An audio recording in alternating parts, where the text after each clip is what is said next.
kind of always sits at is the summary page. Yeah. And inside the summary page basically is every piece of our process. So this top section in the round bubbles is pH. Yeah. So that's pH in the pre-chillers, mid-chillers, and the main chillers. In this particular plant, they actually have three body chillers, and then they have a finishing chiller on each end. So they've got a nice little operation. They have they have every part of the process that you can treat a bird. So some plants have a pre-chiller and a main chiller only, no finishing chiller or anything like that, especially if they're running like that secure product or what have you. Yeah. There's no secure in here. This is 100% PAA and pH modified.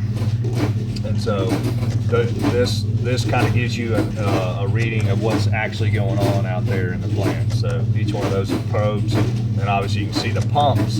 You can see all this stuff online as well. We can see it remotely. And basically you've got your pHs that are in each one of those chillers, and that's the percentage that pump is pumping over there right now.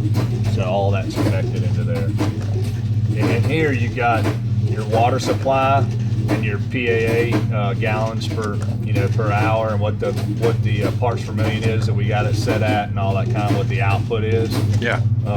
And you got OLR, which is your spray cabinets, and then you've got all your chillers, which they control the usage in there. So a lot of times you'll see those at zero because the finishing chillers, they run so high, they backfeed the overflow out of the finishing chiller, and it pretty much treats the main chiller and potentially the mid chiller. So every now and then they'll have to turn it up to keep in that 30 to 40 range. Right, gotcha. For the most part, the finishing chiller will treat the whole body of the water. They just kind of push the water all the way back. And it gets pretty consistent, and you got a nice little environment that's real consistent. It works real well. Oh yeah. And then that's second processing, so that's all your dip tanks and everything.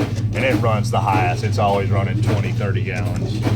A minute. It's just sending tons of new water out there. So, and that's all the pumps are connected to that. And then if you wanted to actually see a setup for something, you can just double click that, and it shows you your flow and stuff like that. Right now we've had some equipment issues with these with the sensors. That's kind of been our only issue.